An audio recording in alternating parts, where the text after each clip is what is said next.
Hi everyone! So in this video I'd like to talk about big numbers. Let's talk big numbers.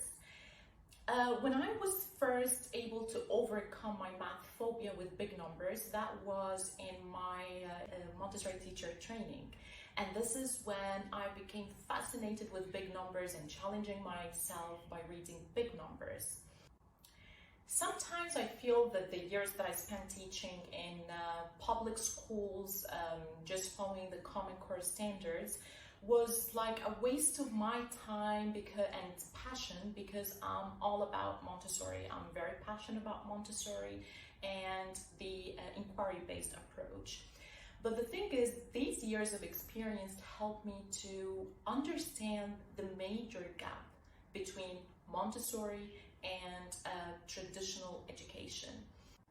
Sometimes as adults, we are an obstacle in the learning and natural learning of our children, because sometimes what we are scared of, what we don't feel confident with, we don't introduce.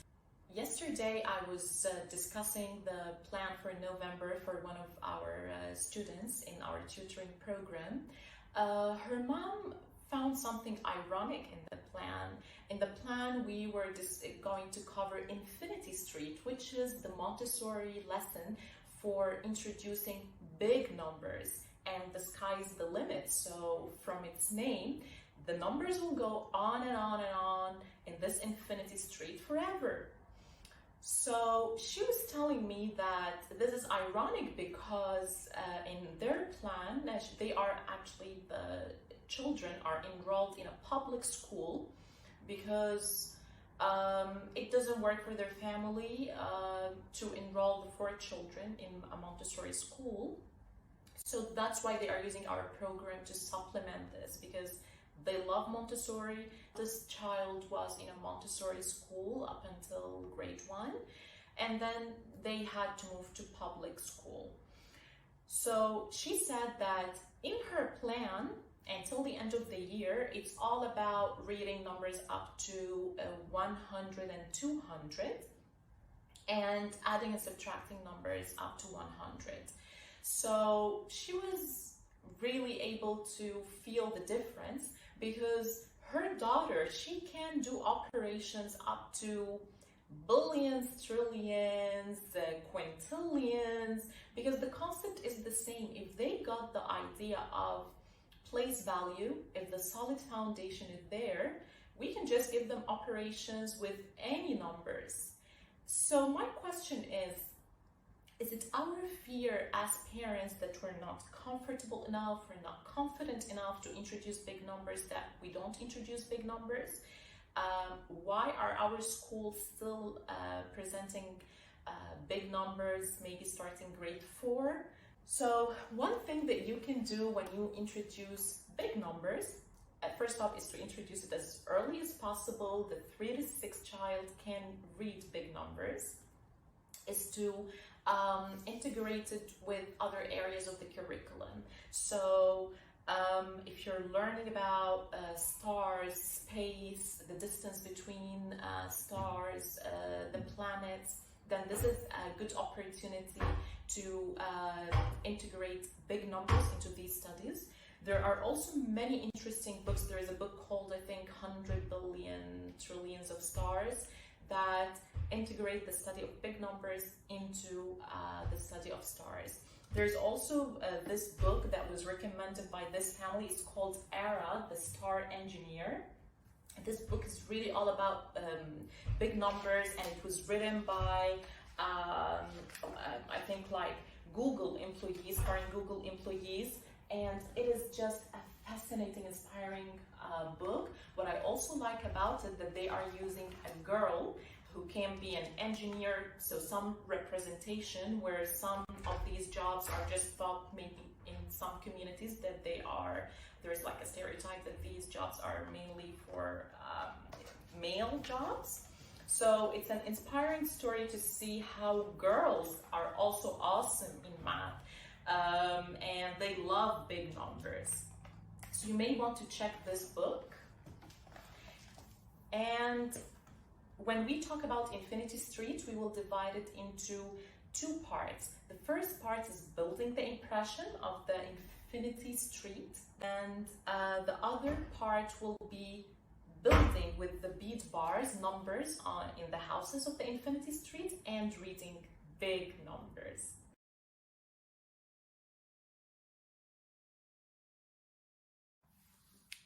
For the infinity street lesson, you will need to cut from felt some houses, in graded sizes. So this is the smallest I had, and then just make it bigger and just go and make houses, cut as many houses as you can, because as you know, the numbers will keep on going on and on and on. It's infinite, so they can just learn about numbers with numbers of zeros next to them, as children usually verbalize their interest in big numbers as they want.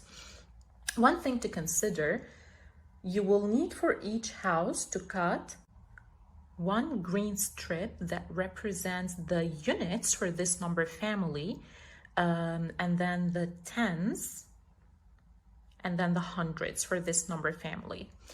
One thing to consider when you make your smallest one is to make sure that the strips that you cut, at least they fit, your 9 bead bar. Okay? So another thing, in the printable, if you would like, we also have a printable now available on the website. It has the houses in, you can just print them off. And then it has the labels that we're going to use to label each family. So you will see, except for the simple family, you will see that there is some sort of like a mailbox here, which represents our comma. And the mailbox that separates, each house from the other. Next to each house in a street, there is a mailbox. You will also need your bead bars box. Okay, so let's get started.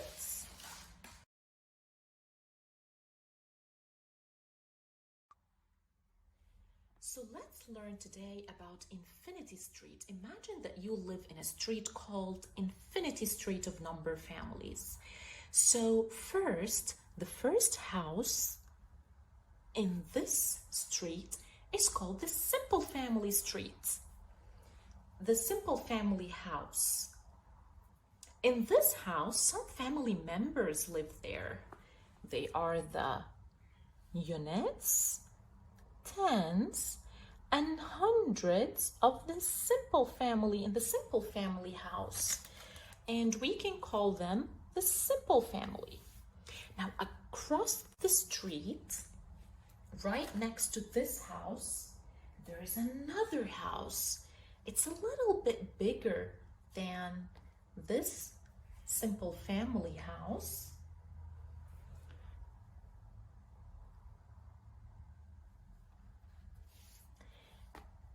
And it also has its own family members, units, tens, and hundreds. These are the family members of another family that lives right next to the simple family. It's called the thousands family. So between these two houses, there is a mailbox, and we're putting this mailbox here to kind of look like a comma. So we have our simple family house. They live in Infinity Street, and next to them there is another family called the Thousands family. They live in the house next to them across the street. In the same Infinity Street, there is a bigger house next to the Thousands. Another family lives there. It's called the Millions family. So their house is a little bit bigger. And they also have here the mailbox. And the members of this Millions family are units and the tens of the Millions family and the hundreds of the Millions family. And in the same infinity street, there lives on the left side of the millions family another house for the billions family, another family called the billions.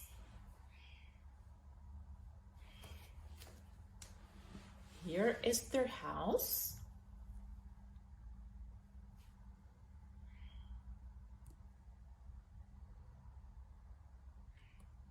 And they also have the units, the tens, and the hundreds of the billions family. And see, there is still the mailbox separating the houses. Let's move to another family. Next to the billions family, another family lives there. It's the house of the trillions family. So let's take a look here. This is how their house looks like. There it is. It's a little bit bigger than the billions family's house, the millions, the thousands, and the simple family. And they also have their own family members. They have the units, they have the tens, and they have the hundreds. So their houses are separated with, yes, a mailbox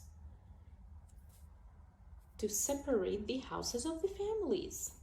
And in the same infinity street, right next to the house of the trillions, live members of another family called the quadrillions family.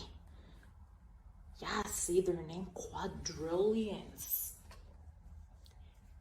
So their house is a little bit bigger than the trillions, than the billions, the millions, the thousands, and the simple family. Now see, can you imagine how long this street is? Let's see. They have units, tens, and hundreds.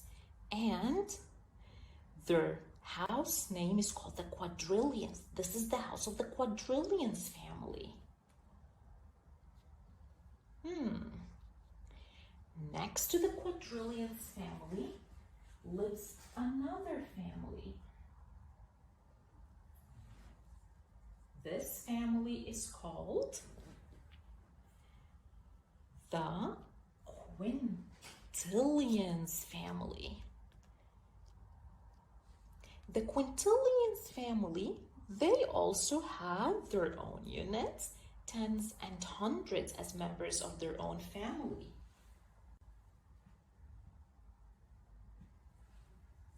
Then, in the same infinity street, right next to the quintillions family, lives another family.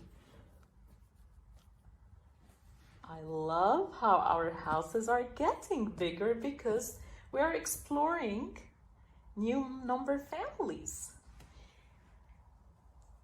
They have their own members, units, tens, and hundreds.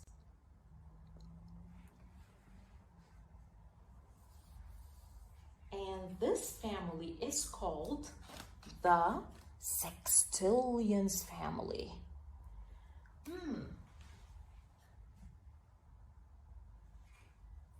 Now, next to the sextillions family lives another family. They have their own house, their own family members of the units, tens, and hundreds.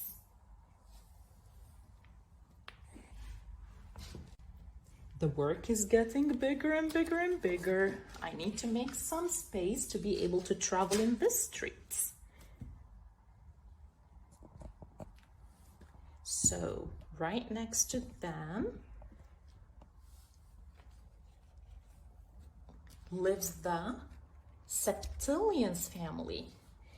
Now, because we're almost running out of space here in this room, you can keep on going and going and going. The idea is there, the interest is there. After the septillions family, there will come the octillions, and so on and so on and so on. Now imagine now the interest that we have created. I tried in our printable to add the number of zeros for each of these big numbers, because this is what interests the students the most when they want to learn about big numbers. So the octillions, they have 1, 2, 3, 4, 5, 6, 7, 8, 9. So 9 times 3 is 27 zeros. So you may have some students who are interested to know, so is there a number that has 100 zeros? Yes. How about, is there a number that has 150 zeros? Yes, there is a number that has 150 zeros. And then they can start researching. They can start finding the names of big numbers. And this is an area of interest, and also for the 3 to 6 children, they are able to understand this concept as well, especially if the interest is there. So just for the filming purposes and the space, we are going to stop at the septillions for now, for the first presentation, but I just want to show you how it looks like. This is now how our infinity street looks like. It is a big street. See? The infinity street of big numbers. Our next step now will be to use the beat bars to read very big numbers. Are you ready? Okay, so let's move to the next part of our lesson. I suggest that for the first presentation, they just enjoy learning about the new names of new numbers.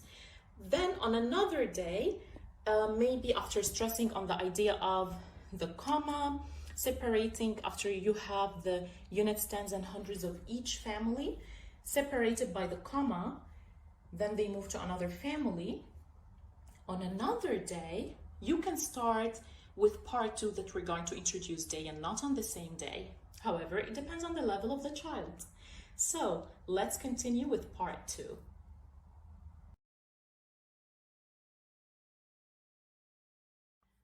Let's start with a simple family here. Let's start with something simple, and then we will start working on advanced numbers. Invite the child randomly to choose any 3 beat bars to place here, any number up to 9. So let's, for example, randomly have here 5, 3, and 7. So can you read this number? These are 537. This number is 537. And maybe on a slip of paper, they can write 537. Now, let's make this number bigger. Let's see. Maybe you can get other 3 beat bars here. How are we going to read this number? This will be 362,537. This is our number. And then on a slip of paper, we can write 362, 537. So this is now how we read the number, and this is how we write it. The comma is very important as it separates the different families. And this is represented with the mailbox here. Now, let's make our number bigger. Are you ready?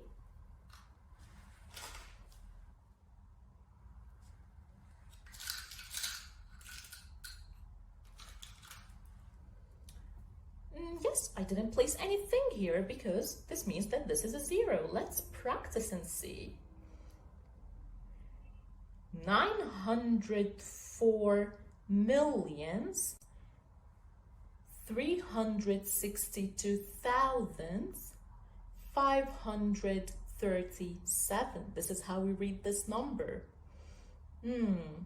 Let's try to move to the billions family and the trillions, and we move on and on and on to read big numbers. So once the idea is there of how we read the numbers and stop to say the number family as we read the big numbers, you can start randomly now, which we're going to do in the next part, just to add beads in random places to see how the numbers will be read. Let's see. In the Infinity Street, go to the quintillion houses, and let's just try now to place any beads randomly. Here, and maybe, there we go. Maybe here I'll put 5 and 1. There you go. So let's read this number together.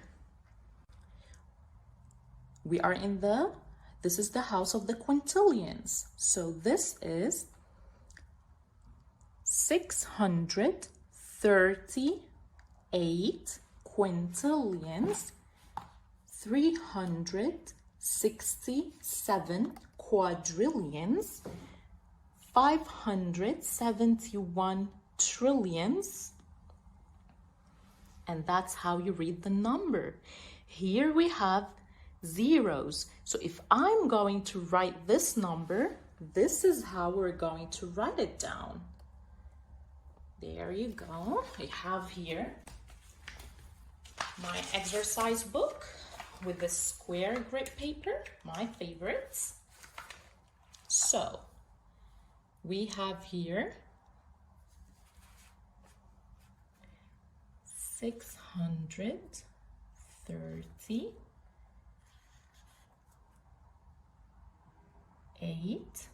quintillion,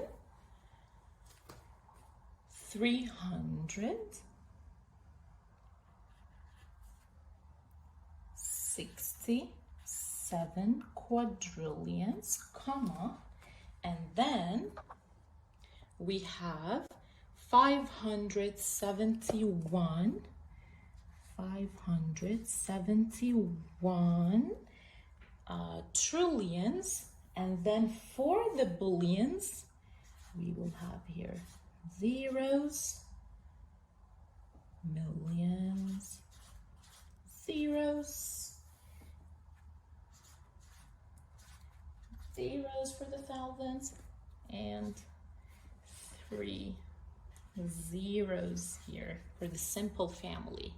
So if I want to read this number, we've modeled here how we build it and how we read it. So this is how they then reach a level. How does Infinity Street help them to read abstractly these numbers then if they don't have Infinity Street and they just see this number anywhere? By learning that this is the simple family, thousands, millions, billions, trillions, quadrillions, quintillions, they will be able to read it. So 638 quintillions, 367 quadrillions, 571 trillions. That's it. That's the number. As a follow-up, they can build their numbers on Infinity Street, challenge each other maybe, and just write a number here, but the comma is the way that they can check their work, is the way that can help them read big numbers easily. So this was how to present Infinity Street and how to overcome our math phobia, if we have any as adults, to make big numbers easy for our children. I hope you've enjoyed this lesson and see you in other presentations. Thank you so much.